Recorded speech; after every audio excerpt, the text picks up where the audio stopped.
Está. Bueno, no importa. Bueno, como anatomía patológica, ahí lo que se evidenciaba en el video era la lesión de la válvula ileocecal. Presentaba aumento del infiltrado linfoplasmocitario con granulomas epitelioides no calcificados y leve distorsión glandular, compatible con enfermedad de Crohn. El médico le había solicitado también una enteroresonancia y una resonancia de pelvis. En la enteroresonancia lo que se puede observar son trayectos lineales, hiperintensos, bilaterales, que se extienden desde el tejido celular subcutáneo perianal hasta glúteos, con cambio de intensidad del tejido tegmentario y colecciones derechas e izquierdas. Bueno, se realizó drenaje de las colecciones perianales y se indicó en un primer momento ciprofloxacina y metronidazol y se esperó el resultado de la enteroresonancia. En la enteroresonancia se ve alteración del asa ilial en fosa ilíaca derecha hasta la válvula ileocecal con compromiso del ciego, mostrando engrosamiento de la pared con un máximo de 11 milímetros y tinción marcada con gadolinio, evidenciando actividad inflamatoria, con signo del Peine, que habla de compromiso inflamatorio.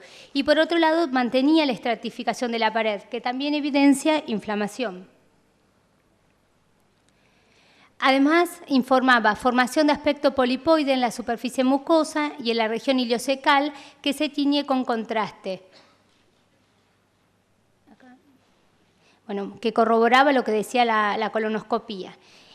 Y que no está documentado eso, estaba informado que a nivel de la pelvis se observaba una fístula perianal en herradura en hora 3 a 9 con extensión axial en el espacio interefintérico, abocado hacia perinea a ambos lados de la línea media, sin presencia de colecciones. El médico en ese momento le indicó budesonida, 9 miligramos, cipro y metro. Entonces, la primera pregunta es, con esta indicación, ¿usted usaría o no usaría en ninguno de los casos esta indicación? Sí, usaría este tratamiento, pero agregaría en forma inmediata inmunosupresión y o anti-TNFs. Sí la usaría, pero haría un step-up clásico, paso a paso. Y bueno. La primera pregunta, tarjeta roja, no usaría budesonida, ciprofloxacina, metronidazol en ningún caso. Rojo. ¿Qué pasa con los micrófonos? La primera pregunta, ¿no usaría esta medicación? ¿Alguien opta por esta? No. Sí la usaría, pero enseguida agregaría inmunosupresor o anti-TNFs. ¿Y quién haría un step up? ¿Quién haría un...? Ali, ¿quién? Bueno, a ver, doctor Julián Panés, ¿qué harías con respecto a la pregunta? ¿Usarías budesonida en este paciente? Yo creo que esta paciente tiene una enfermedad perianal complicada, tiene signos de gravedad. Y para mí esta paciente es una paciente candidata a hacer tratamiento con anti-TNF. Como he comentado antes, utilizamos siempre tratamiento combinado. Bueno, adelante, estamos aclarando que la paciente no había llegado aún a nuestro centro, ¿no? Bueno, recordemos el tratamiento que le habían indicado. A los 2 meses el paciente refería leve mejoría sintomática, con disminución del dolor, mejoró parcialmente la diarrea, pero seguía con síntomas, y disminuyó el drenaje por las fístulas, pero continuaba con su componente perianal. Entonces la pregunta es esto suficiente para cambiar la historia natural de la enfermedad? Y eso lo vamos a ver ahora con la evolución del paciente. En febrero del 2012 consulta por primera vez a nuestro centro, quedó internado por aumento del dolor abdominal de tipo suboclusivo, de varios días de evolución, presentaba vómitos, borborismos, tenía episodios subfebriles y febriles hasta 38 grados e ingresa con falta de eliminación de gases y materia fecal. Estaba tratado en ese momento solo con budesonida, había suspendido los antibióticos. Al examen físico presentaba abdomen distendido, dolorosa la palpazón en fosa ilíaca derecha, defendía levemente sin reacción peritoneal. Esta es la imagen del cuadro suboclusivo que tenía un laboratorio de ingreso con anemia, 13.600 blancos, eritro y PCR alta, una albúmina de 3,2 y un ASCA de 110. El resto de las serologías que se pidió eran negativas con una placa de abdomen negativo. Se le pidió ecografía, ¿sí?, en donde se descartó líquido libre, y una tomografía de abdomen y pelvis para descartar complicaciones, y en la misma se evidenciaba un hilio terminal con paredes engrosadas y no se observó colecciones. Se indicó reposo digestivo, se le colocó una sonda nasogástrica, hidratación parenteral, y se le colocó corticoides endovenosos y también antibióticos, ciprometro. El paciente a las 24 horas ya tenía buena evolución clínica, estaba febril, sin dolor ni defensa, con menor distensión, y comenzó con eliminación de gases. A las 48 horas ya se había progresado a la dieta líquida, y al cuarto día tenía una franca mejoría. Esta es la placa donde se ve que había resuelto su cuadro suboclusivo, estaba sin dolor abdominal, tenía catarsis positiva y eliminaba gases con progresión de la dieta. Al séptimo día lo que decimos fue sacarle el corticoide endovenoso, pasarlo a vía oral y continuó con los antibióticos. Tiene un examen proctológico, en el mismo se informa sobre imagen anal en los 4 cuadrantes, orificios fistulosos externos, con trayecto subcutáneo que se dirigen a las fístulas en conducto anal en los 4 cuadrantes también. Estas fístulas son subcutáneas con amplios orificios externos. En ese momento se había evaluado un poco el recto, donde se veía compromiso de ese recto, que antes no lo tenía. Hicimos una colono completa, en la misma se observa hasta 5 centímetros mucosa congestiva con pérdida del patrón vascular, friabilidad al roce, y el avalúo ileocecal se muestra otra vez la lesión nodular, polipoides con aisladas erosiones, muy similar al estudio previo que no pudimos ver. Sí, quería agregar, sí, Maricel, que este paciente estuvo al borde de la cirugía, ¿no es cierto? Sí. O sea, cuando estábamos revisando el caso con el doctor Panés, obviamente nos costó mucho decidir si el paciente iba a ser quirúrgico, que sí, parecía que iba a serlo en el momento que entró el paciente, y al día siguiente tenía una evolución totalmente diferente. Bueno, este es uno de los laboratorios durante la internación, donde continuaba con anemia, ¿sí?, y PCR eritro alta, su albúmina continuaba baja y tenía una calprotectina de 1066. Bueno, la próxima pregunta es, en esta situación clínica de prescribir inmunosupresores o biológicos, ¿qué opción elegiría usted? Rojo sería monoterapia solo con inmunosupresor, verde monoterapia solo con anti-TNF, le colocarían un combo, harían inmunosupresión más anti-TNFs a largo plazo, eso es color azul, o un combo seguido solo por monoterapia, negro. Bueno, vamos a empezar a votar monoterapia con inmunosupresor, rojo. Nadie. Bueno, monoterapia con anti-TNFs, verde. Tampoco.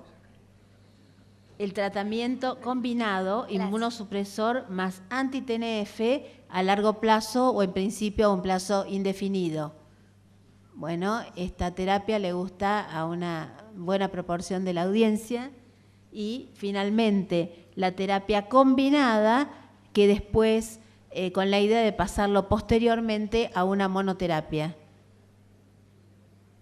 Bueno, creo que por amplia mayoría gana la postura que comentaba previamente el doctor Panés en la colitis ulcerosa, y aclaro que nosotros indefectiblemente lo hacemos siempre en la enfermedad de Crohn y más con lesión perianal. Adelante.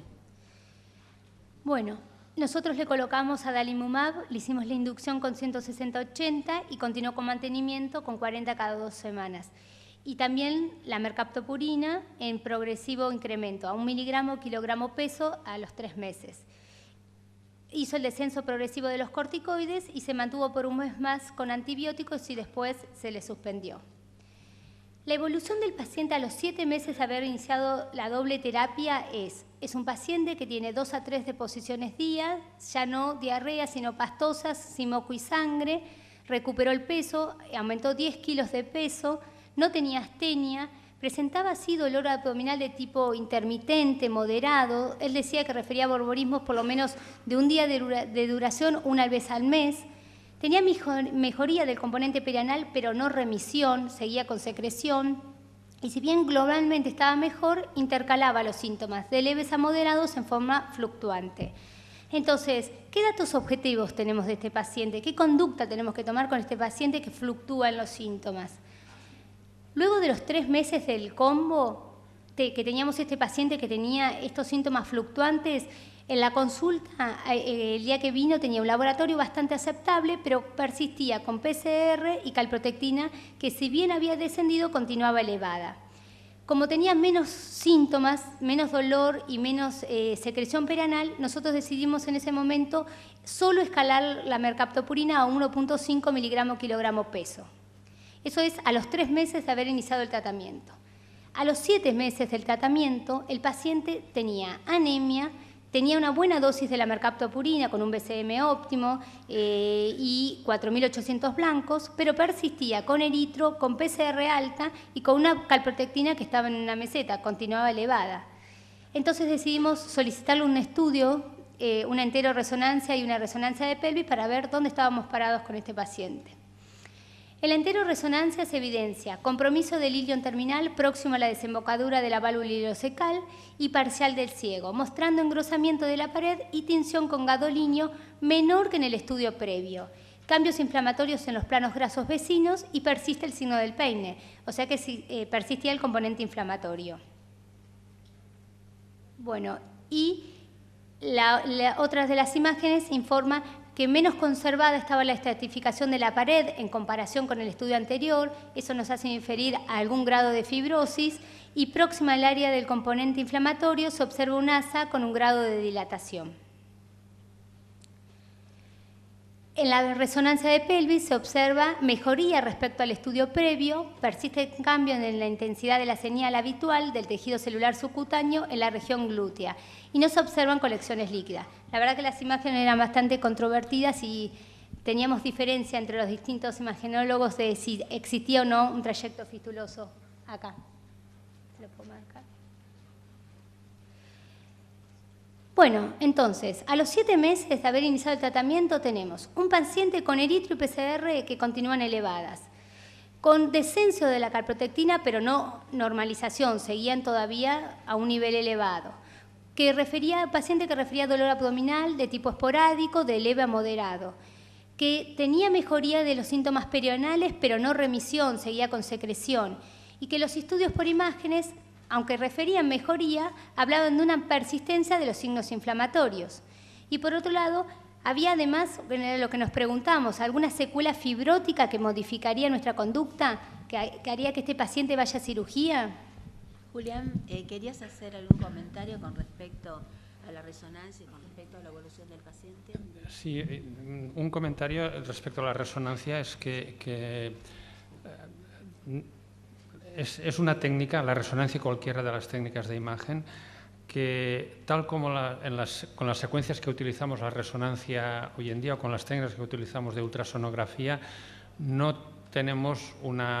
nos permite una buena diferenciación entre componentes inflamatorios y componentes de fibrosis en lesiones estenóticas.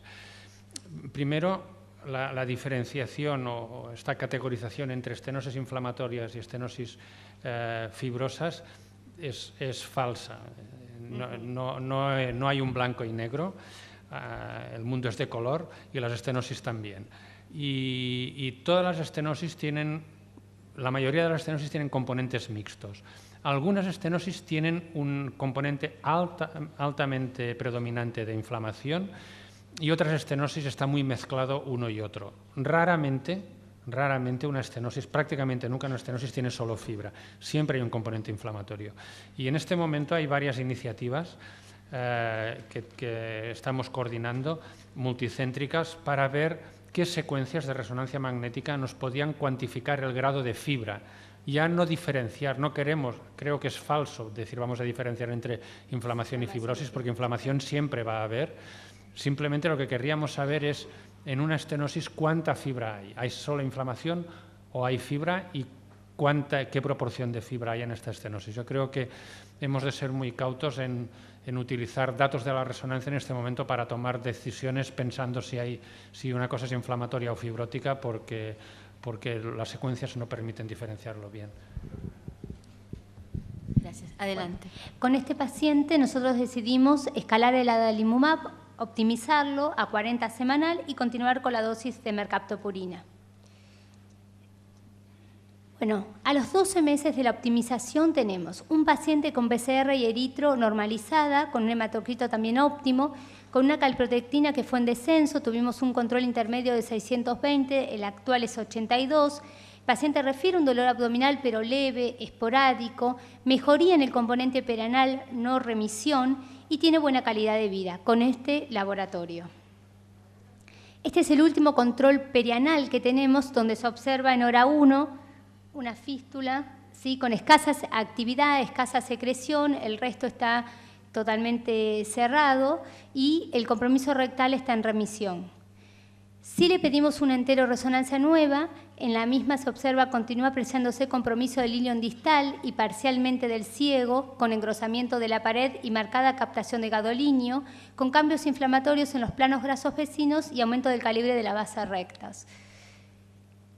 Y se observa también un trayecto fistuloso oblicuo posterior en relación a la superficie subcutánea de la cara interna de la región del glúteo izquierdo. Entonces, la primera pregunta sería, ¿cómo definimos a este paciente? ¿Como una enfermedad de Crohn temprana? ¿Como una enfermedad de Crohn establecida? Y otra pregunta más, ¿cuál debería ser la expectativa del tratamiento en este paciente? ¿Qué debemos esperar de acuerdo digamos, mirar qué tipo de paciente partimos, ¿no?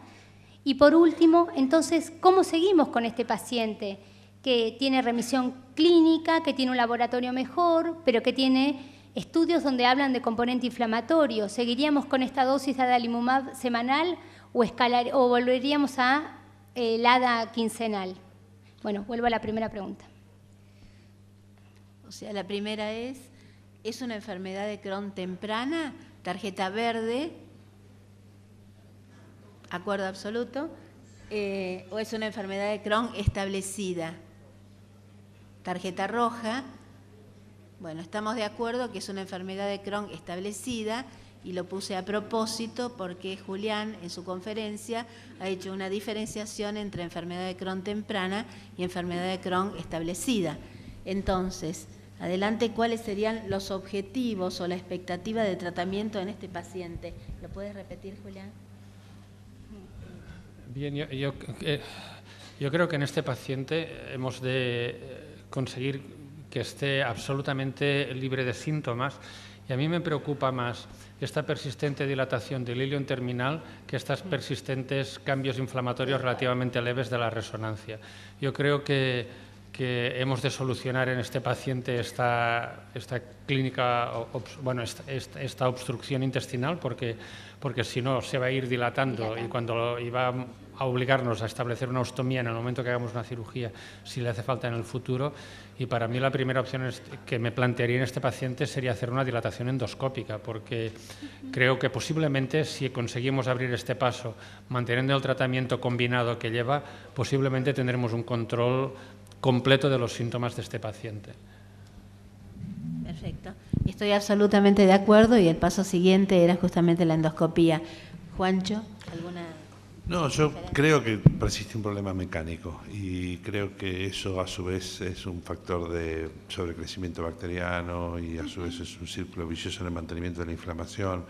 A lo mejor probaría eventualmente con un tiempo de antibióticos nuevamente para la luz, pero sin tampoco demasiada expectativa. ¿Y continuarían creo que el tratamiento mecánico me parece importante. Yo creo que sí, que este es el problema actual del paciente porque los signos de la inflamación en el laboratorio ya remitieron. ¿Y continuarían con ADA semanal? Si continuaría con ADA semanal o lo llevaría quincenal. Yo le haría niveles de fármaco para cambiar la dosis, que hacer niveles de fármaco es algo muy coste eficaz, es caro, pero ahorra muchas intensificaciones inapropiadas. Yo le miraría los niveles de fármaco y si tiene niveles altos de fármaco le reduciría la dosis. Bueno, y por último, la última diapositiva que siempre la mostramos es que para un paciente tan complejo con enfermedad de Crohn, con compromiso perianal, el único éxito terapéutico lo podemos lograr es trabajando en conjunto el gastroenterólogo, el cirujano proctólogo y el servicio de imágenes, ¿sí? Muchas gracias por su atención.